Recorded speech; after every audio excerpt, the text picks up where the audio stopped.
किसान कृषि में आधुनिक तकनीकों को जानिए, विशेषज्ञों के साथ सीधे संवाद करें। किसान ऐप डाउनलोड करें।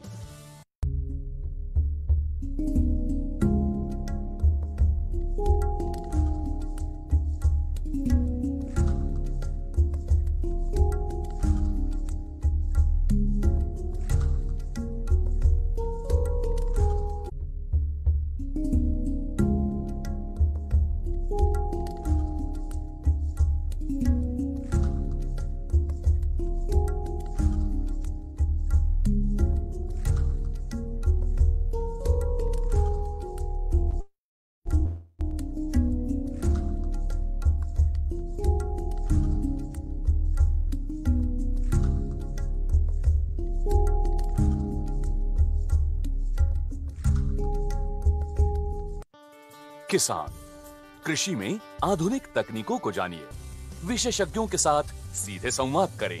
किसान ऐप डाउनलोड करें।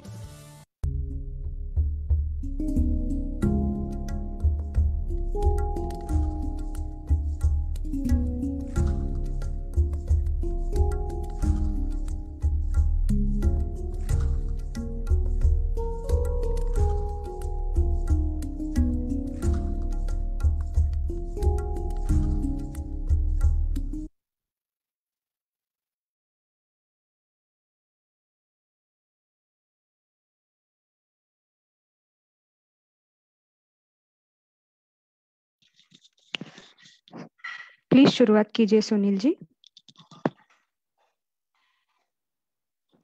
आप म्यूट पर हैं। हाँ सर, नमस्कार सर। हम बात कर रहे हैं जमखंडी आर्टिकल्चर प्रोड्यूसर कंपनी का डायरेक्टर, और वो प्रोग्राम के किसान नेट उसका वो Prakash Kulkarni sir and Niranjan madam and वो वेबिनार का साइंटिस्ट है डॉक्टर SD रामटेके सर। वो हमारा एरिया में वो बेदानी का कैसा करने का है और क्या करने का तुम वो डिटेल में हमारा वो को बोलले ना एकदम चांगलं होईल म्हणून आम्ही तुम्हाला स्वागत करतो सर। रामटेके सर, प्लीज अपना वीडियो ऑन कीजिए रामटेके सर। ओके, अभी ठीक है। So you can start your presentation. 14 ही लोग हैं, कोई नहीं।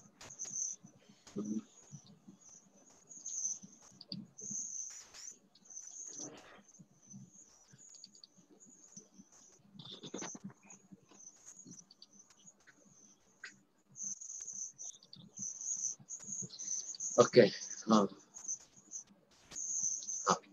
सभी को मेरा नमस्कार।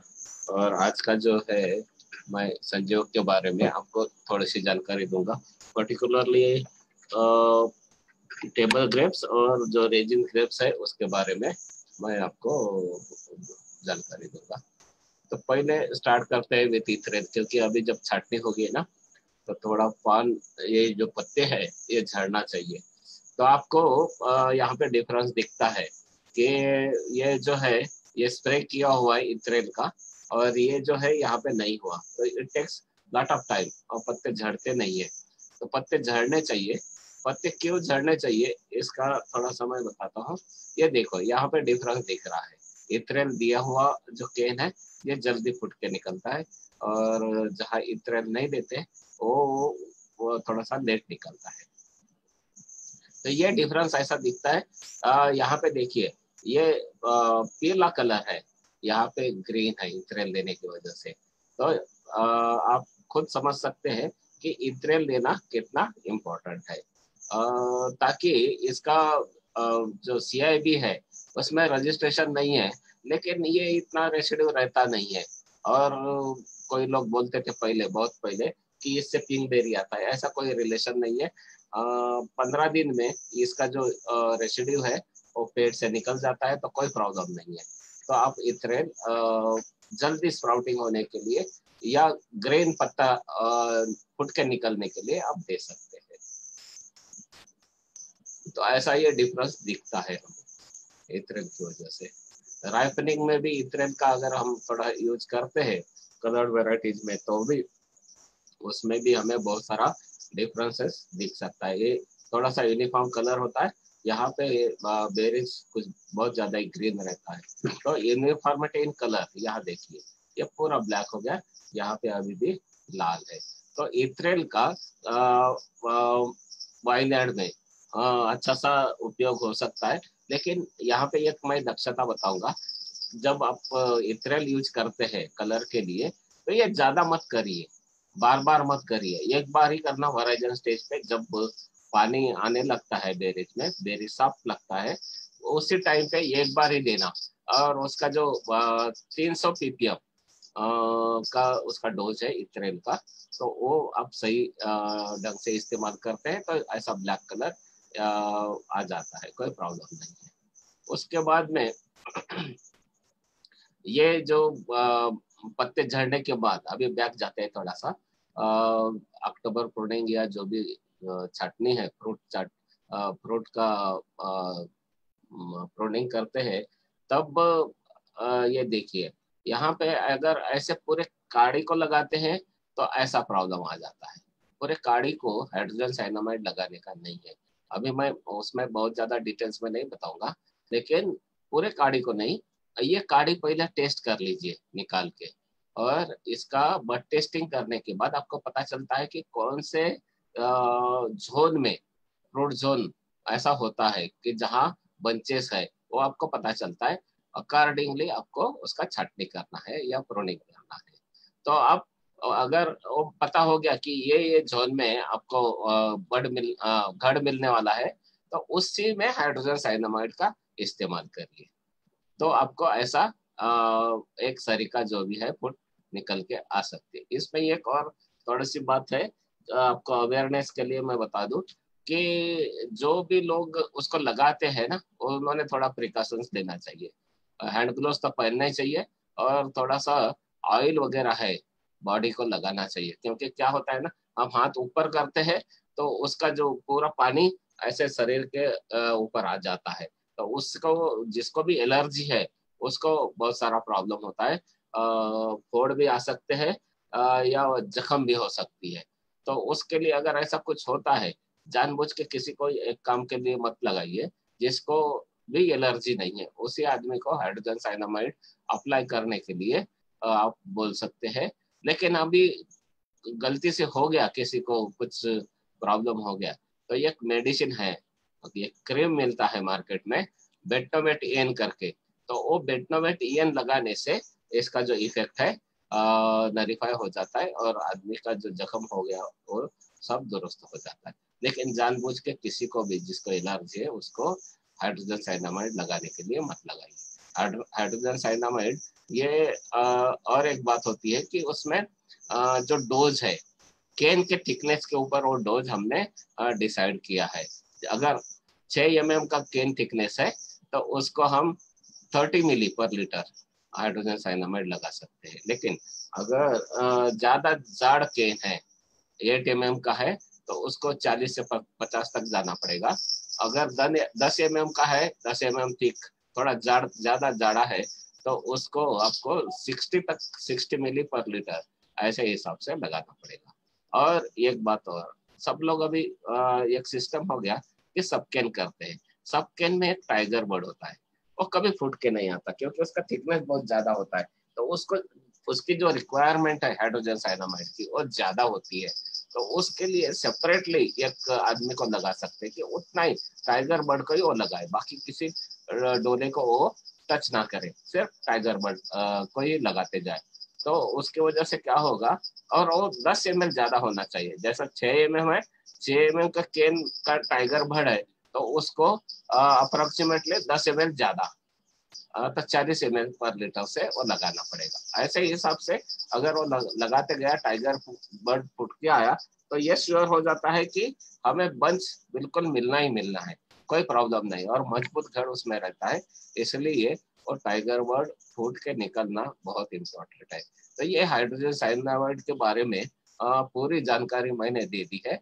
आपको अगर कुछ क्वेश्चन वगैरह है तो बाद में क्वेश्चन आवर्स में आप मुझे पूछ सकते हैं। ठीक है, आगे बढ़ते हैं। अभी ये होने के बाद पहले हमारे पास ऐसा एक स्टेज था, थ्री लिप का, 3 पत्ते आने का।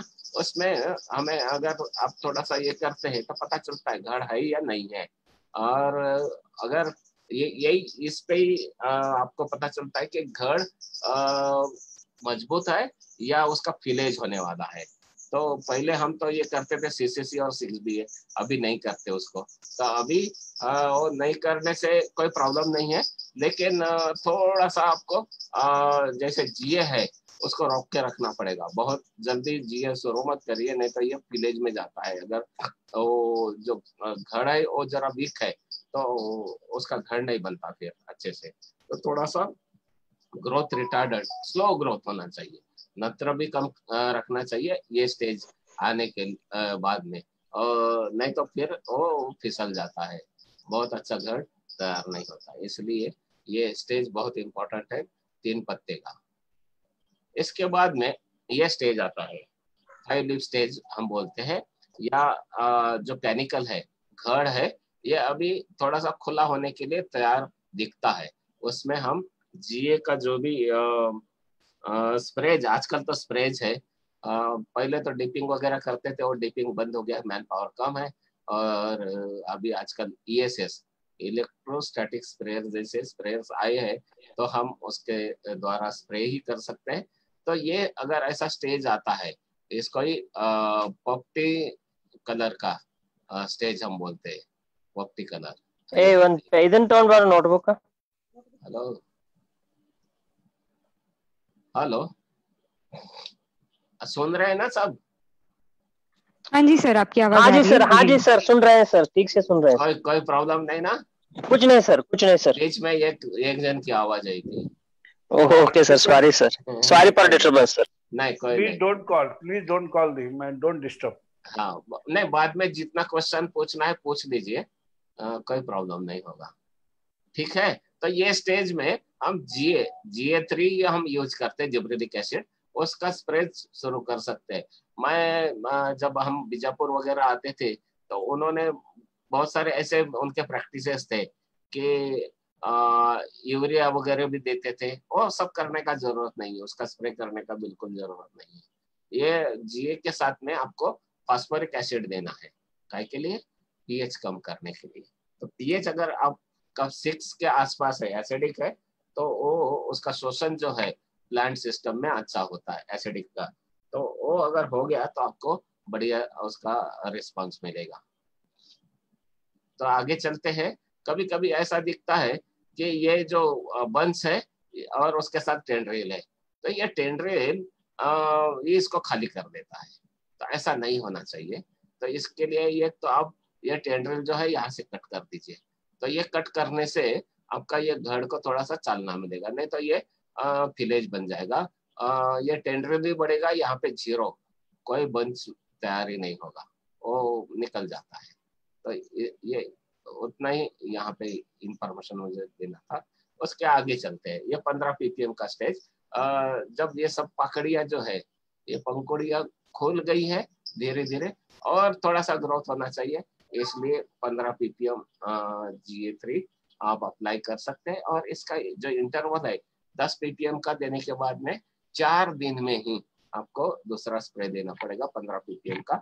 और वो भी आप ESS से दीजिए। ESS जनरली हम रात को, उसका जो फैक्टर है वो फैक्टर रात को ही आता है, इसलिए नाइट टाइम नहीं। अगर जो लोग ESS यूज करते हैं उनके लिए ये इंफॉर्मेशन है। अगर आप ऑर्डिनरी स्प्रेयर यूज करते हैं तो pH मेंटेन करना पड़ेगा। जो ESS से देते हैं उनको पीएच वगैरह मेंटेन करने का जरूरत नहीं है। वो विदाउट वो जो टेक्निक है वो अलग टेक्निक है, उसमें आयन एक्सचेंज या आयन अट्रैक्शन थ्योरी काम करती है, तो वो एसिडिक वगैरह पीएच होने का जरूरत नहीं है। और नेगेटिव और पॉजिटिव आयन का अट्रैक्शन होता है, तो वो उस थ्योरी के अंतर्गत जो प्लांट है उसमें ये Ga3 पहुंच जाता है, कोई प्रॉब्लम नहीं। इसके बाद में अगर आपको लगता है कि बहुत ज्यादा हमारा जो बंच है वो खुला नहीं हुआ है, तो आपको एक और एप्लीकेशन की जरूरत है 20 ppm Ga3 की। ये भी आप कर सकते हैं 4 दिन के अंदर ही, बहुत ज्यादा इसको भी डिले नहीं करना है। अगर ये टाइम भी आप 4-4 दिन के इंटरवल में 3 स्प्रे कर दिए समझो, तो आपको बेस्ट ऐसा बंच खुल के आ जाता है। ये थोड़ा सा ज्यादा हो गया, इस इतना भी बंच खुल के नहीं आना चाहिए। और ये टिप जो है ये नहीं मारना चाहिए, नहीं तो और भी ये जो पंखुड़ी है ऊपर की ये रैचेस ये ज्यादा बढ़ जाती है, तो अब नॉर्मल शेप दिखता है, इसलिए ये खोलने का नहीं। अगर कम है तभी वो निकाल सकते हैं। तो अभी कभी कभी क्या होता है कि बहुत ज्यादा आपको ये खुल के आता दिखाई नहीं देते, बंच ऐसा खुल जाता है ऐसा नहीं होता है, वो कॉम्पैक्ट ही रहता है। तो ये एक स्टेज है 50% फ्लावरिंग का, जब आप 40 ppm Ga3 दे सकते हैं। इसमें 2 चीजें होती है, ये जो रैचिस है ये थोड़ा सा लंबा हो जाता है, और दूसरा यहाँ पे पार्थिनोकार्पिक इफेक्ट बोले तो थिनिंग मिल जाते हैं। कुछ कुछ जो भी ज्यादा बेरिश निकलने वाले हैं वो जल जाते हैं, तो हमें थिनिंग का इफेक्ट उस बहाने मिल जाता है। लेकिन ये सब डिपेंड्स, ऐसा कोई प्रैक्टिस एक ही नहीं है, आपके बगीचे में क्या रिस्पांस मिलता है उसके ऊपर है। जैसे आप मैंने बताया लास्ट इसमें इतना अगर खुल के आया तो आपको 50% फ्लावरिंग में जीए देने का जरूरत नहीं है, क्योंकि यहाँ पे वही देखिए ना, ये बहुत दूर दूर ये बेरीज लग जाती है, तो हमें ये स्टेज पे 50% फ्लावरिंग पे जीए देने का जरूरत नहीं है। जब घर जब कॉम्पैक्ट है, छोटा है, तभी हमको वो देना है, नहीं तो क्या होता है बार बार देने से एक कॉइलिंग इफेक्ट हमको मिलता है। तो जब जहाँ जिस टाइम पे हमें देना है उसी टाइम को देना, बार बार देने से प्रॉब्लम हो सकता है ये कॉइलिंग का। और तो ऐसे थोड़ा सा खुल के आना चाहिए, एक इक्वी डिस्टेंस पे ये जो है रैचिस एक डिस्टेंस पे आए हैं, तो ये एकदम क्या बोलते हैं उसको लूज बंच या एकदम आइडियल बंच जैसे आपको मिल सकता है। इसके बाद में थोड़ा सा कभी कभी क्या होता है कि हम जो भी ब्रांचेस रखते हैं तो उसके एक एक शूट्स पे 2-2 घड़ आ सकते हैं। तो अभी यहाँ पे अगर आपको ऑप्टिमम साइज है, एक्सपोर्ट के लिए है, बेदाने के लिए तो चल जाते हैं, कोई प्रॉब्लम नहीं, दोनों के दोनों घड़ आप रख सकते हो, क्योंकि वहाँ पे थोड़ा सा लोड ज्यादा रखने का आपका इरादा होता है। लेकिन एक्सपोर्ट जब है, देरी क्वालिटी की बात आती है, तो सब मौज माप करके ही आपको सब रखना पड़ता है। तो इसमें अगर आप सोचेंगे कौन सा ऊपर वाला बड़ घर रखना है या नीचे वाला रखना, तो ये स्टेज देखना कौन से स्टेज में बाकी के घर है, तो उस हिसाब से आपको किसको निकालना है ये डिसाइड करना होता है। कभी कभी ये ऐसा दिखता है, मैंने अभी बताया था कि ये टेंड्रिल ज्यादा जोर कस है, तो ये सब निकल जाता है, इसको ही फिलेज बोलते हैं या घर चीरना बोलते हैं। घर चीर जाता है, निकल जाता है, ये पनप नहीं पाता और घर अच्छा बनता नहीं है। तो उसके लिए पहले से ही जो खरड़ छाटनी होती है या अप्रैल से लेके अक्टूबर तक जो काम होता है वो अच्छा बगीचे में हो जाता है। क्या होता है, एक बार हार्वेस्टिंग हो गया तो हम बगीचे में जाना ही बंद कर देते, थोड़ा सा फर्टिगेशन शुरू कर देते हैं और 1-2 स्प्रे यूरासिल और 6BA का दे देते हैं और खत्म हो गया बोलते हैं। पत्ते का क्या हो गया, कुछ हो गया, वो हम देखते नहीं है। तो ऐसा करने से एक फिलेज की समस्या आ सकती है। तो हमें ऐसा बंच चाहिए एक्चुअली जीए के देने से।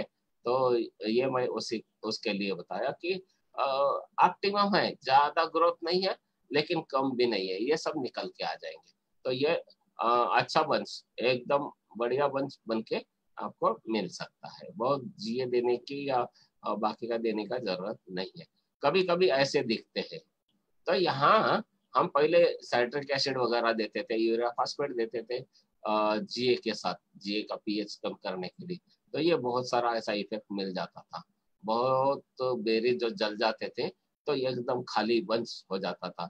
तो उसके लिए और कड़क भी हो जाता था, दूसरी बात तो कड़क घड़ हो जाता था, एकदम हार्ड हो जाता था। तो हार्ड होना नहीं, एकदम फ्लेक्सिबल घड़ रहना। इसलिए अभी हमने ये तय किया है कि सिर्फ जीए के साथ फास्फोरिक एसिड ही यूज करना। और पीएच कितना, 6। कैसे देखेंगे? एक तो मार्केट में पीएच मीटर मिलते हैं, नहीं तो लिटमस पेपर होता है, वो कंपेयर करना। उसमें कवर में लिखा होता है 5, 6, 7, 8 ऐसा उसका कलर, और डिप करके कंपैरिजन करना। तो आपको उसका जो पीएच है वो रखने में सुविधा होगी, कोई प्रॉब्लम नहीं होगा। तो ये ऐसे होना नहीं चाहिए। ये है वाइन का ग्रेप्स, छोटा छोटा बंच होता है, लेकिन इसमें भी जीए 15 पीपीएम का एक डोज अगर देते हैं। अभी वाइन तो आजकल बहुत ज्यादा नहीं है, फिर भी मुझे बोलना था इसलिए ये मैं दिखा दिया आपको। कभी कभी ऐसा होता है, बार बार आप अगर देते रहे जीए तो ये थोड़ा सा ऐसा प्रॉब्लम होता है। अनटाइमली भी दिए तो भी ऐसा प्रॉब्लम आ सकता है। तो मैं बताया कि जब स्टेज है, जो स्टेज है उसी स्टेज पे आपको वो एप्लीकेशन दे देना। ठीक है, कभी कभी ऐसा वीक बंच भी मिलता है, लेकिन हमारे पास ज्यादा बंचेस नहीं है, तो आप इसको थोड़ा सा अच्छा करके, बहुत ज्यादा जीए का यूज नहीं करना है इसको, नहीं तो ये सब निकल जाते हैं।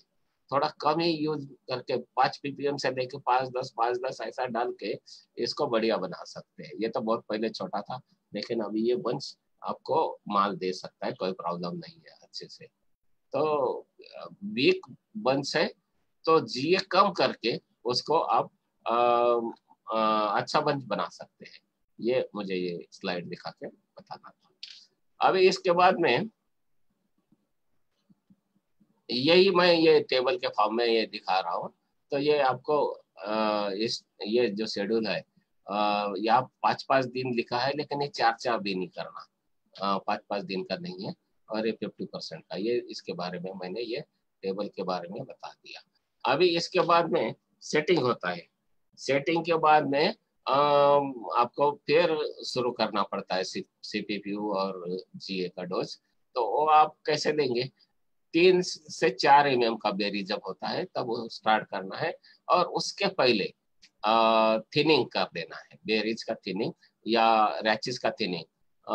दोनों भी कर दिए तो बहुत बढ़िया है, क्योंकि एक सिंपल बात जो होती है ना, एक शादी है, समझो, एक एग्जांपल देता हूँ मैं आपको थोड़ा सा समझाने के लिए। तो एक शादी है, हमने 200 लोगों का खाना बनाया और आ गए 500 लोग, कैसा होगा? आधी पेट उनको हो जाएगा। तो ऐसा ही इसमें होता है, बहुत सारा बेरीज होता है बंच के ऊपर, और हमें तो 100 रखना है। तो पहले से ही अगर तय करके रखते हैं, और रैचेस थिनिंग और बेरी थिनिंग भी अगर करते हैं, उसके बाद में ये जो है सीपीपीयू और जीए अगर देते हैं, ये 40 पीपीएम जीए और सीपीपीयू 1 या 2 पीपीएम उतना ही, तो आपको अच्छा साइज मिलने के लिए सुविधा बन जाती है। और एक बार और रिपीट करना होता है जीओ और सीपीपीयू को। तो वो ये 25 पीपीएम नहीं है, 40-50 के आसपास ही होता है। और आजकल तो ईएसएस से अलग डोजेस दिए जाते हैं। ये डोजेस चलते नहीं है, ये ऑर्डिनरी डोजेस है। वो तो एकड़ बेसिस पे, जब भी आप ये सॉल्यूशन बनाएंगे पीजीआर के और ईएसएस से देना चाहते हैं तो एकड़ बेसिस पे। जैसे एक एग्जांपल मैं बोल देता हूँ कि हमें पानी लगता है 600 लीटर, तो 600 लीटर 10 पीपीएम से करते हैं तो 6 ग्राम लगेगा।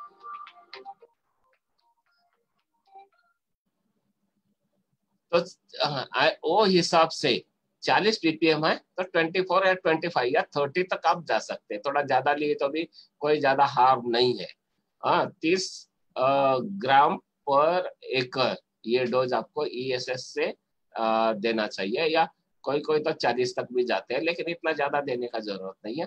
और सीपीपीयू का 600 लीटर के लिए क्या डोज बनता है, 1 पीपीएम है तो 600 ml बनेगा, और ये 24 या 30 ग्राम पर एकड़ ऐसा डोज आप दे सकते हैं, तो आपको अच्छे रिजल्ट मिल सकते हैं। तो ये मैंने एग्जांपल के लिए बताया कि जब भी ईएसएस से जो भी संजीवा का एप्लीकेशन करते हैं तो उसका जो 1 मिनट, उसका जो डोज है वो एकड़ के हिसाब से होना चाहिए। तो ये भी वैसे ही होगा, ये 50 पीपीएम अगर हम करते हैं और 2 पीपीएम देते हैं तो ये 1200 जाएगा, 1200 के हिसाब से होगा, और ये 50 के हिसाब से। तो एकड़ बेसिस पे आपको इसका एप्लीकेशन करना है। अगर आपको लोकल के लिए अगर माल तैयार करना है, या अभी जैसे कि बताए थे 2 इसके लिए हमें करना है, एक तो एक्सपोर्ट और दूसरा बेदाना है। तो बेदाना के लिए आप ज्यादा जीए और सीपीपीयू तो बिल्कुल करना नहीं है, जीए थोड़ा सा दे सकते हैं, और रैचिस इलांगेशन तक, बंच का इलांगेशन जब तक होता है तब तक वो जरूरी है। जब ये साइजिंग की बात आती है तो जीए के सिवा कुछ नहीं करना है, क्योंकि क्या होता है ना, ये जो सीपीपीयू है ये थोड़ा सा पेडिशन भी थिक करता है और स्किन भी थिक करता है। तो जो रेजिन्स है और ग्रेप के लिए स्किन बहुत थिन होना चाहिए, पतला होना चाहिए, इसलिए सीपीपीयू देने का जरूरत नहीं होता है।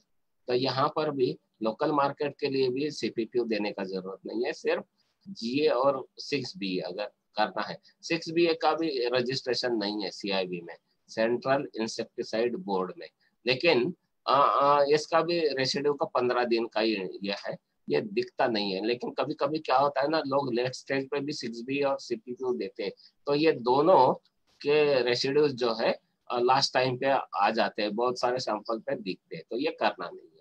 अगर आपको बेदाने का करना है तो ये हाथ जो है नेक्स्ट स्टेज पे कर सकते हैं, रेड ग्राम ग्रेन स्टेज बोलते हैं, या 6 to 7 mm berry size stage बोलते हैं, उस पे कर सकते हैं। तो थोड़ा सा आपका जो भी है ना पेडिसल थिक हो जाएगा। और कभी कभी क्या होता है, हार्वेस्टिंग होता है ना, तो पूरा बंच ऐसा जो बेरीज है बंच में से बहुत सारे नीचे गिर जाते हैं, वो नहीं होना करके आप 6बी का हाथ दे सकते हैं 10 पीपीएम से, और ये 30 पीपीएम ये कमी रखना। सर रामटेके सर, एक प्रश्न आहे सर. हा आमचं जमखंडीमध्ये सर, कर्नाटक जमखंडीमध्ये ते आम्ही येलो बेदाणे करतो सर, येलो. बर बट येलोला थोड़ा ते साइज ज्यादा चाहिए सर, कितना वो? अच्छा, एलोंगेटेड चाहिए? नहीं एलोंगेटेड नहीं सर, वो दपा होता है सर, दपा. अच्छा, बड़ा बेरी चाहिए? हाँ बड़ा बेरी चाहिए ना सर, वो उसके पास क्या करने का, थोड़ा क्लियरेशन करने को अच्छा है सर थोड़ा. अच्छा ओके, हाँ तो बड़ा है करना है तो जीएस से भी हो सकता है थोड़ा सा, लेकिन क्या होगा ना, सीपीपीयू करोगे ना तो कम ही रखना, 0.5 पीपीएम सीपीपीयू सर. हाँ सीपीपीयू अगर करना है तो. हाँ सर, नहीं तो क्या होगा ना, ये हाँ, क्वालिटी का एस्पेक्ट है। जब आप सीपीपीयू 2 तक गए ना समझो, तो मुंह में वो ये नहीं होगा, उसका चौथा रहेगा. हाँ सर. जब भी बेदाना खाओगे ना, हाँ. तो थोड़ा सा ऐसा लगेगा कि नहीं क्या खा रहे करके. ओके सर, में शुगर में थोड़ा वेरिएशन आ रहा है सर. हम 2-3 साल में हमारा फार्मर प्रैक्टिस कर रहे हैं सर, हमारा जमखंडी एरिया में सर, जमखंडी बीजापुर एरिया में सर. वो हमारे में 80% हम येलो बेदानी करता है सर. बराबर. उसका पास पहला वो डिपिंग करने को सल्फर वो बट्टी देता है ना सर. वो ज्यादा एकदम वो ताकत नहीं मिलता है सर ग्रेप को, वो बेदानी को सर. बेदाने को, अच्छा. हाँ, उसका क्या संबंध है, क्या थोड़ा क्लियरिंग करने को अच्छा होता है सर हमारा? नहीं, थोड़ा शुगर तो अच्छा होना चाहिए ना. हाँ सर, शुगर नहीं होता है क्या वो सीपीपी यूज करने को, शुगर का प्रॉब्लम होता क्या? नहीं प्रॉब्लम होता है. हाँ वही चाहिए सर हमारा तो उसका. नहीं तो मैं इसलिए बोल रहा हूँ ना कि सीपीपी ज्यादा देना नहीं है. हाँ सर. हाँ, क्योंकि उससे ज्यादा पल्प बनता है. हमें बेदाने के इसमें पल्प ज्यादा नहीं चाहिए. हाँ सर, नहीं चाहिए सर. हाँ थोड़ा चाहिए, और वो पानी निकल जाना चाहिए, बस इतना ही चाहिए. और जब खाते हैं ना तो कुछ भी बचना नहीं चाहिए, एकदम स्वालो होना चाहिए, अंदर निकल जाना चाहिए अपने आप से. हाँ सर ऐसे तो क्वालिटी बनती है। तो वो GA नहीं तो 6BA, इससे ही करना। CPU क्या होता है ना, वो जब ज्यादा जाड़ साल बना देता है तो प्रॉब्लमेटिक है।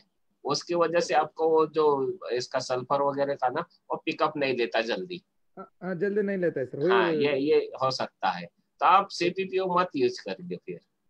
सॉरी सर, नहीं तो डिस्कस किया करना तो ही वही है, करेंगे। हाँ करना सर, ही है तो 0.5 1 0.5 ml तक नहीं जाना, आधा ml से ही करना। वही सर, हमारे शेतकरी के वही प्रॉब्लम है सर, वही डिस्कस वो सेंटर में हम डिस्कस किया सर तुम्हारा। नहीं, क्या होता है ना, हमें थोड़ी सी जानकारी होती है और हम भलमार करते हैं उसका। ओके सर, ओके हाँ, सर, तो वो नहीं थैंक होना चाहिए, जरा कंट्रोल रखना पड़ेगा आपको थोड़ा यू। सा। Okay sir, okay. मन के ऊपर काबू, क्योंकि क्या आता है ना, CPU से आपका वजन बढ़ जाता है, हाँ सर, क्वालिटी डाउन होगा, डाउन होता है सर। ये उसका प्रॉब्लम जगह है। में क्या यूज करने सुनील का चाहते सुनील हैं? हाँ सुनील, सर, हाँ सर। त्यांना पूर्ण करू द्या ना, let him complete and then we ask. ते त्यांचं काम नाही, झाल्यानंतर आता हे आपण क्लिअर विचारू. केलं तर बरंच झालं, तसं सर काही नाही, सर मला काय कुलकर्णी प्रॉब्लेम सर, नाहीये. कुलकर्णी सर ते गॅप मध्ये ते बोलणार तर आमच्या शेतकऱ्याला बरं होईल सर. हा, अच्छा, ठीक आहे, ठीक आहे, तुम्हाला ओके जेव्हा विचारायचं तेव्हा विचारा, नो प्रॉब्लेम. हा सर, एकदम शेवटी म्हटलं तर ते शेतकरी माइंड मध्ये नाही टिकत नाही सर. ते अरे मला सुनील, लई तू कन्फ्युज आहे सर. ते वेबिनार मध्ये ते रिपोर्ट आहे ना सर, PGR ते PGR कन्फ्युज मध्ये आहे सर. ते आमच्या एरियामध्ये PGR कवा ते सेटिंग नंतर यूज करणार काय नाही यूज करणार काय ते कन्फ्युज मध्ये आहे सर सगळं शेतकरी. सेटिंग मध्ये नाही करायचं. हा सर, हा, तर नंतर आता आपण थोडासा आधी जाऊया, किंवा ओके सर. इथून बॅक जाऊया थोडस, हा सर, कारण ह्या फार महत्वाच्या गोष्टी आहेत. हा सर, हा, बाकीचं फार महत्वाचं नाहीये, पण हे हा जे सर, कसं इलॉंगेटेड बनवायचं, गोल बनवायचं, कसं बनवायचं, आणि ही हा सगळी ताकद CPU मध्ये आहे बरोबर सर, एक्सपोर्ट साठीची. पण बेदाण्यासाठीच जे हा CPU चा वापर आहे हा शून्य असावा खरं तर. बरोबर सर. तर जागामध्ये कुसरं काय ते यूज केलं तर चालेल काय PGR ते सोडून? 6BA. ओके सर, किती PPM करायचं सर? ते 10 PPM, हा ह्या सर, 6 ते 7 mm स्टेज मध्ये, आधी नाही.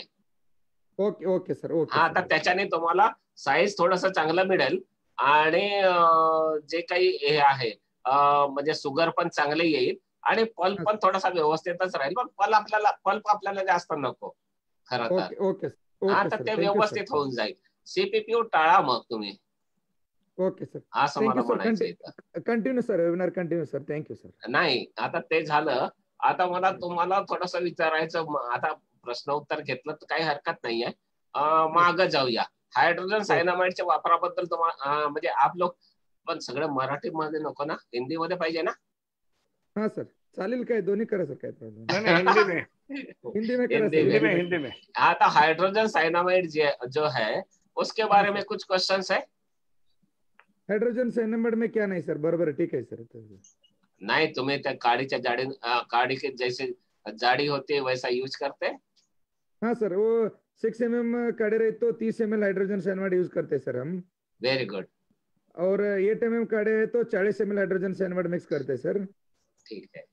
और 8 mm को ज्यादा काड़ी मिलता है तो 2 बार पेस्ट करते हैं सर, वो सिलेक्टेड काड़ी में सर. 2 बार पेस्ट करने का नहीं, नहीं क्या सर? Okay sir, okay. एक ही बार. हाँ सर, और 2 बार वाला अभी थियरी हमने गलत साबित किया है. वो करने ओके से सर. प्लस प्लस नहीं होता है वो, हाँ सर, ठीक है सर. ऐसा नहीं होता है. थोड़ा डोज जो मैंने बताए थे ना, 6 हाँ mm सर, का है तो 30, हाँ सर, 40 नहीं, 40 के लिए 8 mm या 50 ml पर लीटर, 8 mm के हाँ लिए. हाँ सर. और ये जो है 10 mm के लिए थोड़ा 60-70 के आसपास लेना पड़ेगा.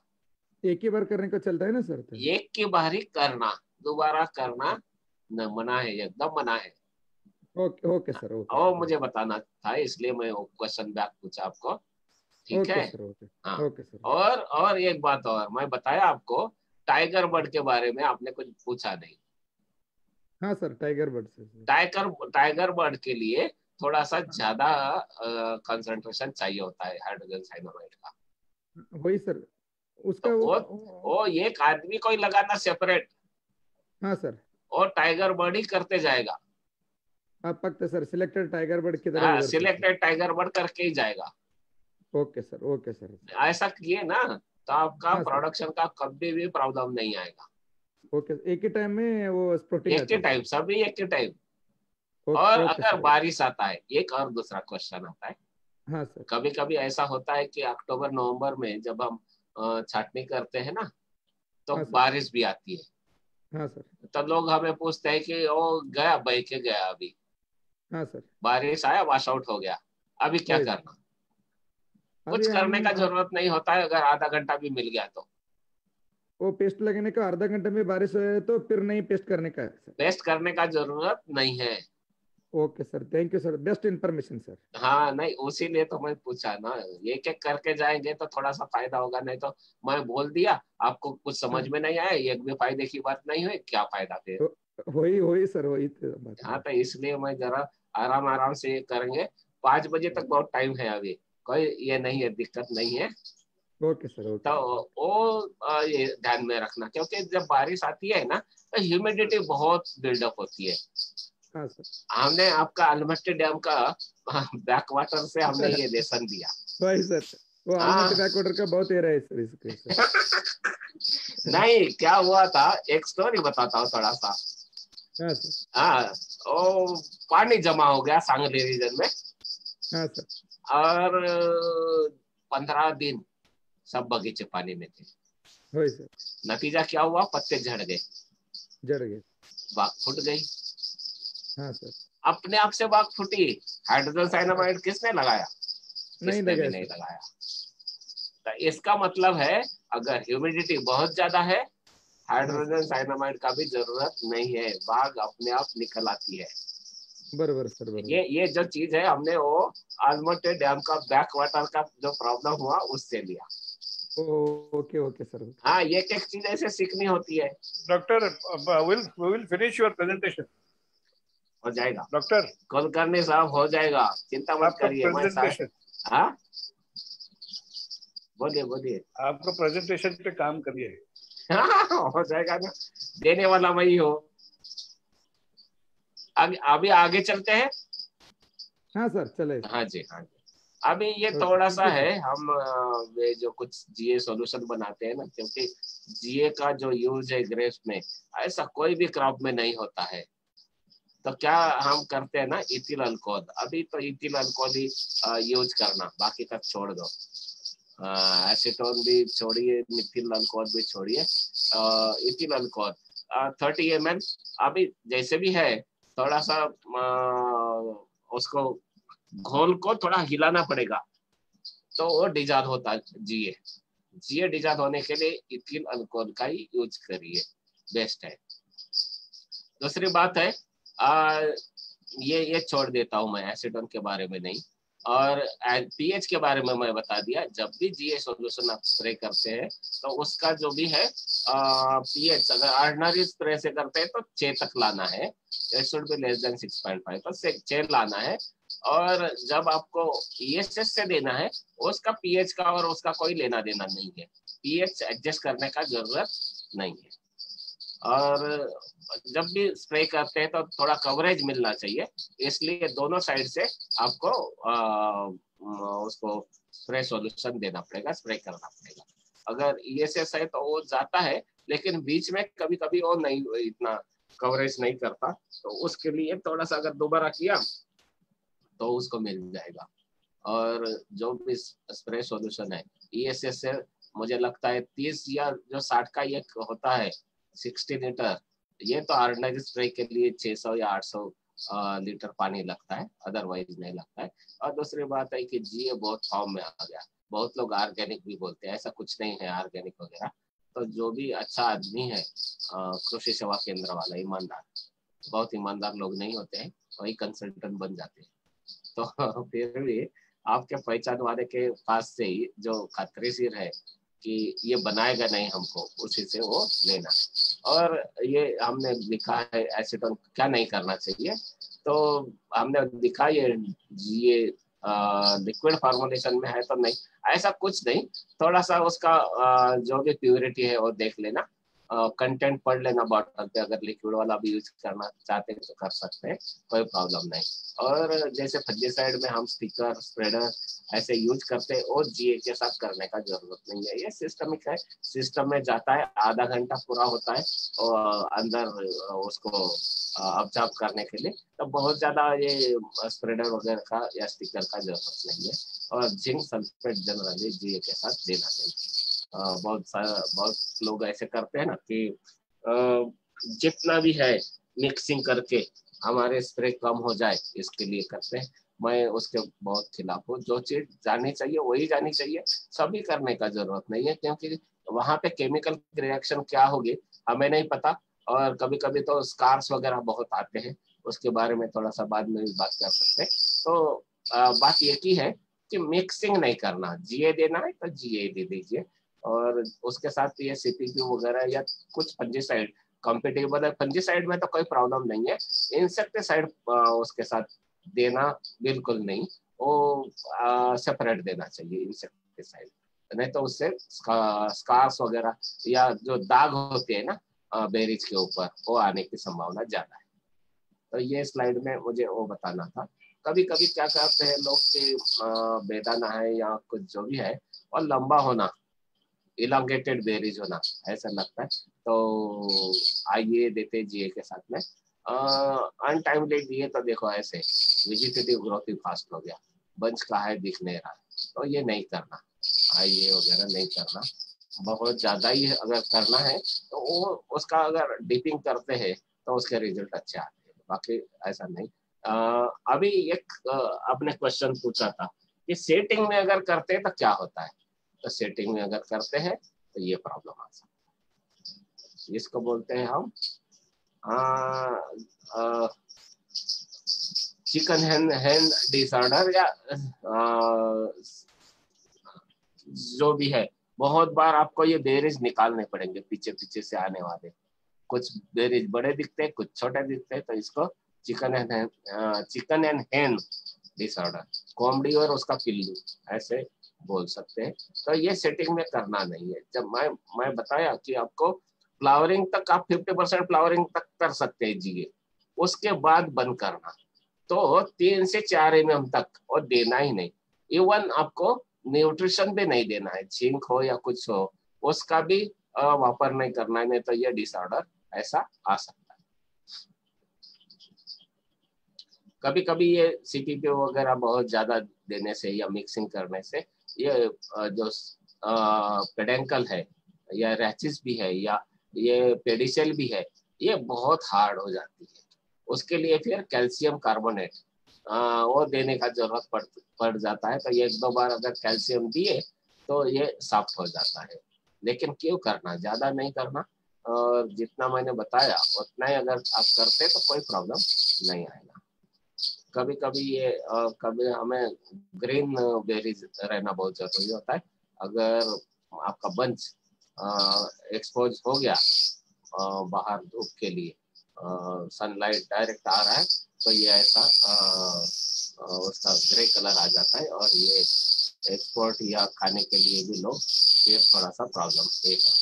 ये थोड़े से अर्ली स्टेजेस थे, थिनिंग वगैरह सब करना, ये अभी थोड़ा सा छोड़ देते हैं, इसको ज्यादा ये नहीं करेंगे। तो जो स्टेजेस मुझे दिखाने थी मैंने बताया कि क्या क्या करना है, तो वो स्टेज जो दिखानी थी 3 से 4 mm, तो ऐसा साइज होता है। यहाँ पे बहुत सारा थिनिंग किया हुआ है ऑलरेडी, तो थिनिंग करने के बाद ही आप उसका अगर यूज करते हैं सीपीपीयू और जिबरेलिक एसिड का, तो आपको अच्छे रिजल्ट्स मिल सकते हैं। एक बार और करना होता है, तो वो स्टेज ये है जब हरभरा साइज का जब बेरीज होता है, वो स्टेज पे आप फिर से सीपीपी और जीए देते हैं एक्सपोर्ट के लिए, तो आपको ऐसे रिजल्ट्स मिल सकते हैं। थिनिंग की बात आती है, कभी कभी क्या होता है कि बंच एकदम ऐसे बन जाता है कॉम्पैक्ट, और हम फिर थिनिंग करना चाहते हैं तो बहुत सारी इंजरीज हो सकती है। तो उसके पहले ही, जैसे मैं बोला कि 3 से 4 mm के पहले, एप्लीकेशन के पहले ही आप थोड़ा सा थिनिंग करते हैं तो बाकी काम आसान हो जाता है। अदरवाइज इसको ही बहुत टाइम लग सकता है थिनिंग, तो ये करना नहीं, और साइज भी कम मिल सकता है। तो ये है बेरी अगर आपकी उसमें पल्प अच्छा आना चाहिए तो 2-3 चीजें यहाँ पे है। पत्ते का होना बहुत जरूरी है। तो पत्ता और कितना बेरीज रखना है एक बंच में, उसका रेशो बनाया है, सब मैथमेटिकल है आजकल। अगर हम देखते हैं तो 15 लीफ होना एक बंच के लिए, 300 ग्राम का अगर बंच है तो 15 पत्ते तो बिल्कुल होना चाहिए। और हर एक पत्ते का जो साइज है 180 सेंटीमीटर स्क्वायर उतना होना चाहिए। और जीए तो हम देते ही है तो उसकी बात नहीं है। इत्तेफाल का जो भी यूज है ये कलर्ड बेरीज के लिए है। तो इथ्रेल या इत्तेफाल एक ही चीज है, तो उसका 250 ppm या 300 ppm तक आप जा सकते हैं, कोई प्रॉब्लम नहीं है। लेकिन ये बार बार करने से कभी कभी एक ऐसे केस भी हुई थी। एक कंपनी ने कृषि रसायन के ऊपर नहीं, एक कंपनी के ऊपर एक फार्मर ने केस डाला था, वो जीत लिया।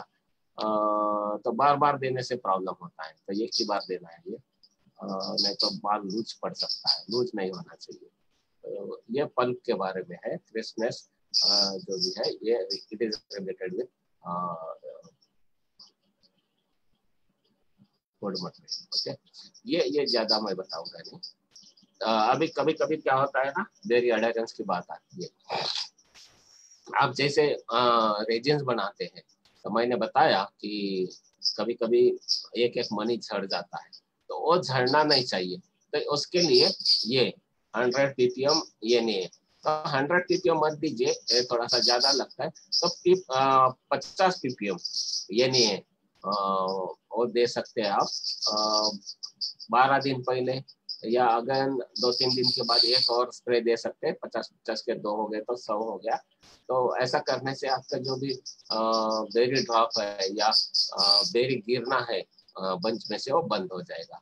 बाकी तो आप करते हैं दूसरे चीजें करने के लिए, कोई प्रॉब्लम नहीं है।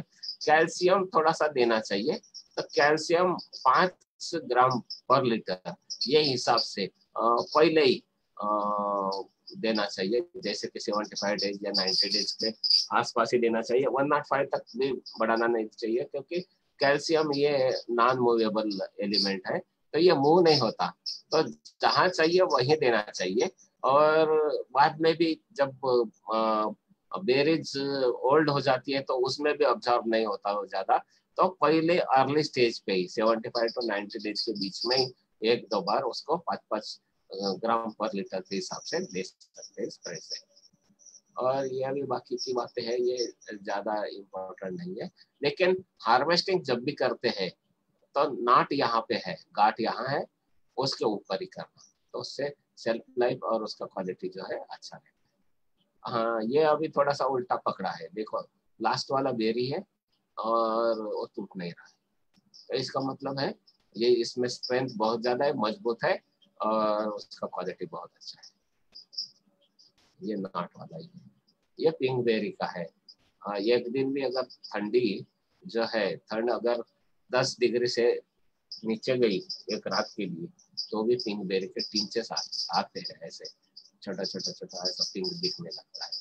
तो उसके लिए paper cover is the best solution. Chemical हमने बहुत ट्राई किए, कुछ काम नहीं करते हैं, तो paper cover is the solution for pink berry, to avoid pink berry formation.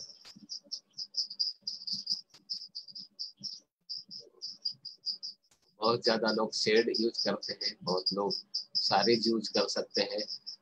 तो वो जो ये है बेरीज, ये हरा कलर रिटेन होना चाहिए, यह क्वालिटी अच्छे दिखनी चाहिए, इसके लिए ये शेड नेट का हम यूज करते हैं। कौन सा भी शेड नेट यूज कर सकते हैं, लेकिन ब्लैक का ज्यादा असर होता है। ब्लैक जो है शेड नेट ये बेस्ट है, ऐसा हमें रिजल्ट में दिखाया गया। अभी यहाँ ये बोल देता हूँ कैनोपी मैनेजमेंट के बारे में। कैनोपी मैनेजमेंट का मतलब है, एक साइंटिस्ट ने बोला था, मैंने वहां से पिकअप किया कि आपके बगीचे में ऐसा चित्र दिखना चाहिए जैसे यहाँ दिख रहा है। तो हम बोलते हैं उसको कि टाइगर बैठा है।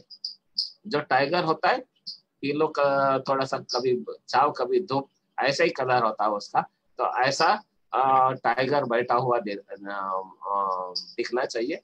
इसका मीनिंग क्या है कि आपके बगीचे में एरेशन है, हवा जो है वो बिंदास है, कोई और क्या बोलते हैं उसको, ये रेशन बहुत अच्छा होता है। तो आपको बाकी के डिसीज या दूसरी कुछ समस्या है वो नहीं आएगी और अच्छा माल बनता है। तो कैनोपी मैनेजमेंट के बारे में अगर बोला जाए तो अपने बगीचे में टाइगर बैठे जैसा सिचुएशन दिखना चाहिए।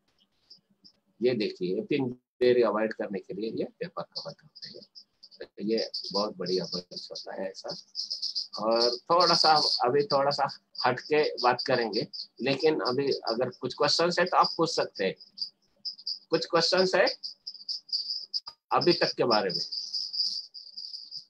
हेलो हेलो अभी सर तक तो आपका हो गया क्या?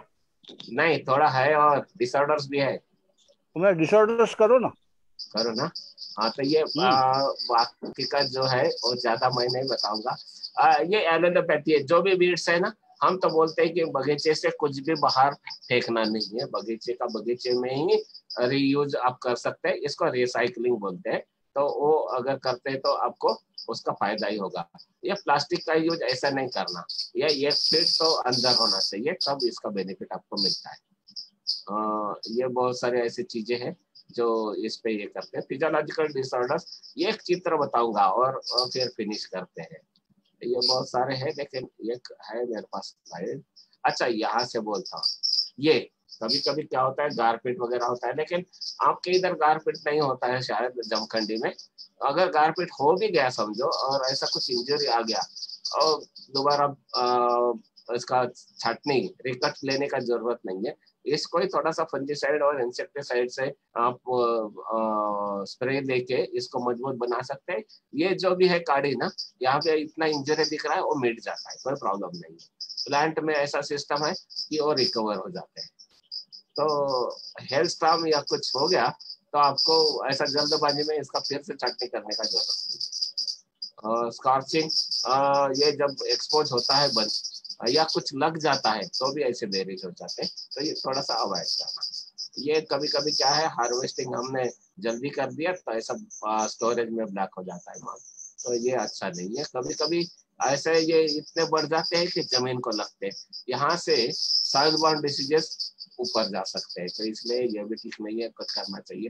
ऐसे बहुत ज्यादा बंच लेना नहीं चाहिए, एक्सेस लेंथ होती है तो उसका कुछ अच्छा माल बनता नहीं है। ये आप सबको ही मालूम है, डेड वुड हो जाता है बार बार एक्सपोज होने से।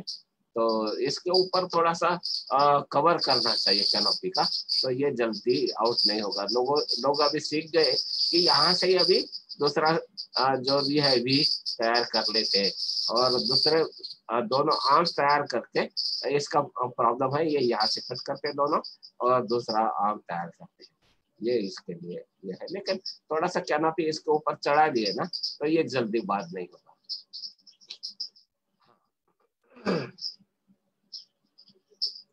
अभी ये है थोड़ा सा नाट का प्रॉब्लम। नाट का प्रॉब्लम कब आता है ना, ये देते हैं, जैसे मैंने बोला ये देना है कब, हार्वेस्टिंग करने के 10 दिन पहले। लेकिन आपने ये अगर फ्लावरिंग के पहले किया तो ऐसा प्रॉब्लम आ सकता है। तो ये एक जो है, या थोड़ा सा क्लाइमेटिक कंडीशन से भी आता है, जहाँ कुछ अक्टूबर में छाटनी या अक्टूबर के पहले अगर छाटनी किया और अक्टूबर हीट आ गया और पानी कहीं तो भी जमा हुआ है, ऐसे बगीचे में ये नाट का प्रॉब्लम आता है। यहाँ पे क्रैक जाते हैं, नहीं तो अबनॉर्मल स्वेलिंग आता है और ये पूरा बंच खराब हो जाता है। काइलिंग के बारे में मैंने बताया। बेरी क्रैकिंग के बारे में ये थोड़ा सा सीरियस इश्यू है, लेकिन आपके एरिया का नहीं है।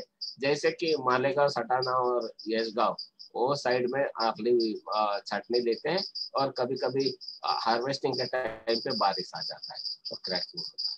और क्योंकि क्या होता है ना, यहाँ से ही पानी जाने का ये होता है, दूसरी तरफ से पानी जा नहीं सकता, तो प्रेशर डेवलप होता है बेरिंग में और वो स्किन फट जाती है। तो इसको कवर कर सकते हैं। अभी बहुत लोगों ने तो पेपर नहीं, प्लास्टिक कवर का यूज शुरू कर दिया है, तो उससे ये अवॉइड हो सकता है। सिर्फ यही बात है कि बगीचे के बाहर जो भी पानी है वो गिरना चाहिए, बगीचे के अंदर पानी आना नहीं चाहिए। अभी ये अबनॉर्मल पेडेंकल की बात वही है, ये बार बार करने से या सीपीपीयू भी अनटाइमली होने से ये हो जाता है। और कभी कभी ये डिसीज और जीए ज्यादा होने से घड़ निकल जाता है, बेरीज दिखती नहीं है और बाद हो जाता है। सनबर्न का वही बोला मैंने कि एक्सपोज अगर हो गया तो सनबर्न हो जाता है, ये बेरीज जो है वो सूखने लगती है।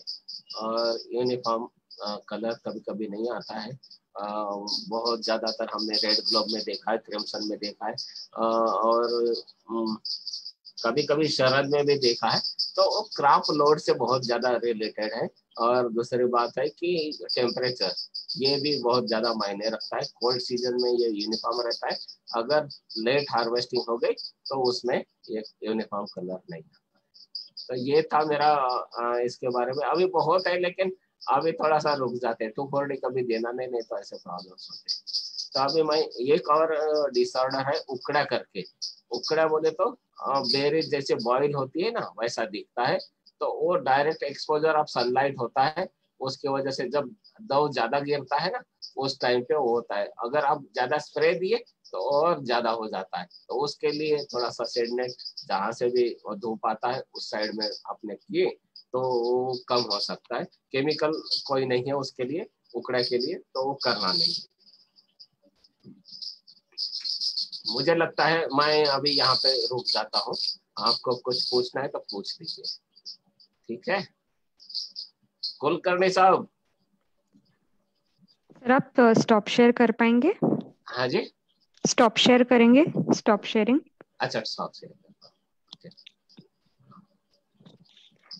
एक हमारे अटेंडीज में एक मौलली करके हैं, हाँ। उनको अलाउ टू टॉक किया है। मौलली जी आप अपना सवाल पूछिए। अगर आपको नीचे अनम्यूट का बटन दिख रहा होगा तो उस पर क्लिक करके अपना सवाल पूछिए। मौलली जी आपको अलाउ टू टॉक किया है, आपका रेज हैंड दिख रहा है, आप अपना सवाल डायरेक्टली पूछ सकते हैं।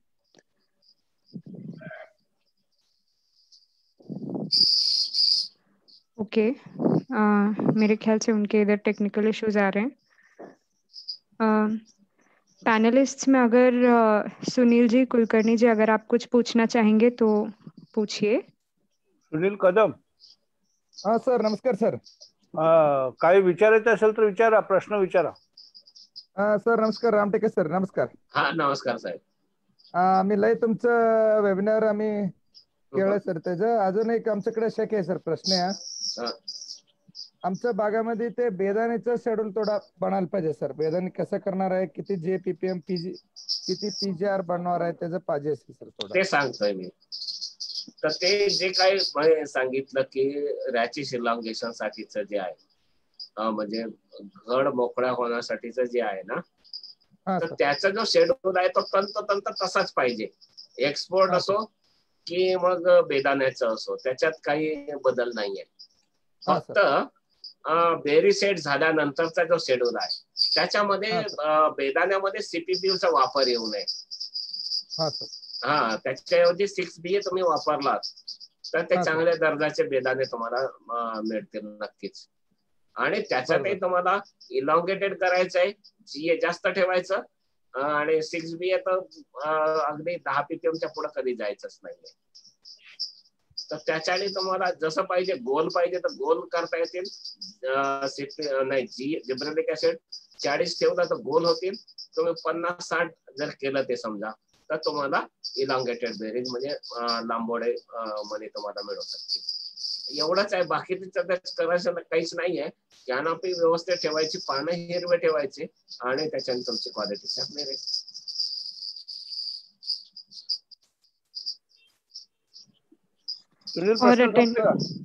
सर थोडं काहीतरी तुमचं ते शेड्यूल असलं तर आमचं एपीओला तुम्ही पाठवलं तर चालेल सर. ते शेड्यूल काय आता मी सांगतो तेच आहे. नाही सर, ते काय शेड्यूल पी असलं तर पण देणार आहे सर ऍपच्या थ्रू सर. मग आमच्या ते वेबसाईट वर पुस्तक आहे त्याच्यात बघा ना जरा. सगळ्यात महत्वाचा विषय असा आहे की आपल्याला टेबल ग्रेफ्ट करायचं असेल तर सीपीपीयू आणि जीए चे निरनिराळे स्टेजेस त्यांनी सांगितलेले आहेत. सांगितलं सर. तर सगळ्यात महत्वाचं म्हणजे फक्त जीए वापरायचं ह्याला, कशाला? बेदाण्याला. सीपीपीओ वापरायचा नाही, नाहीतर तुमचा पल्प जास्त होईल, तुमचा तो चोथा होईल तोंडात, बरोबर आहे. स्किन थिकनेस वाढतं खूप.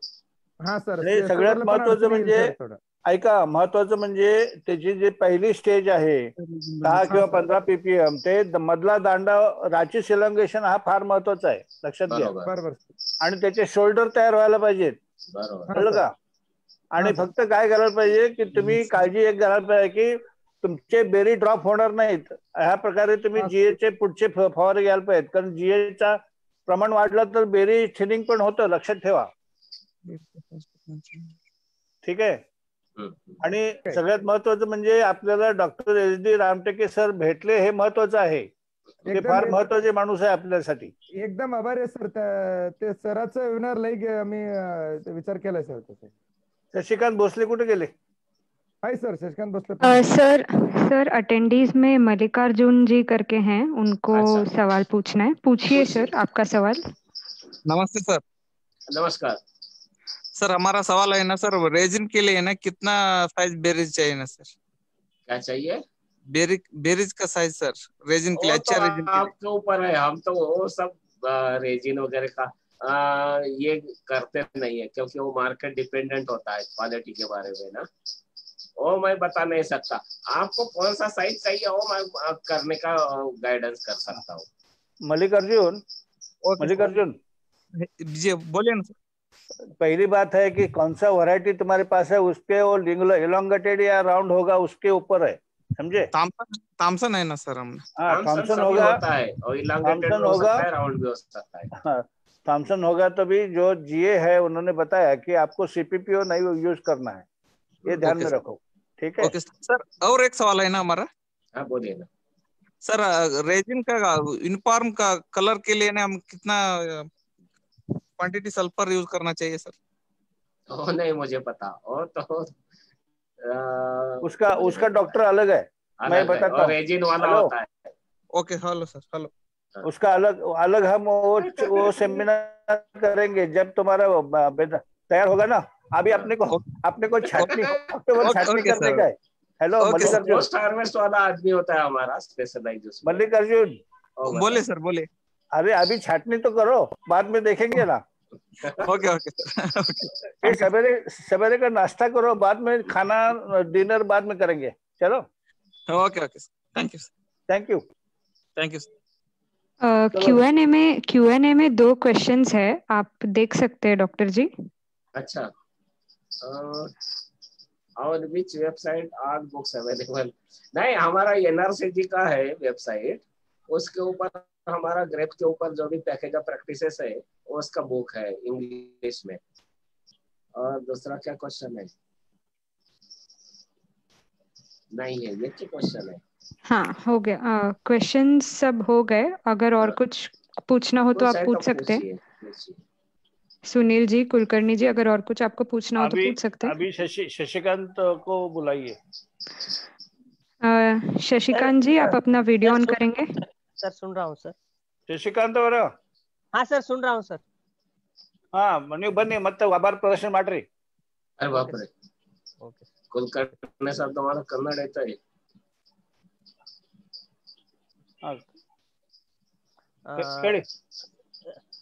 सभी किसान भाइयों को और रामटेके सर को और किसान नेट टीम को और स्पेशली सभी के डॉक्टर कुलकर्णी साहब को मैं मेरे एपी की तरफ से बहुत बहुत आभार मानता हूँ.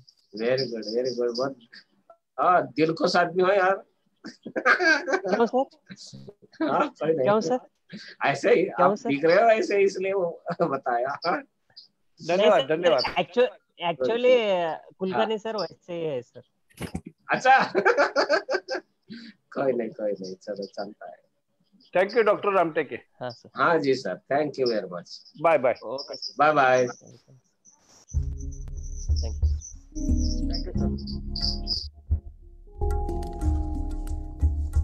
ಹಿಡಿತಾರಲ್ಲ ಇದು ಇಲ್ಲ ಅಲ್ರಿ. किसान कृषि में आधुनिक तकनीकों को जानिए, विशेषज्ञों के साथ सीधे संवाद करें. किसान ऐप डाउनलोड करें. सर।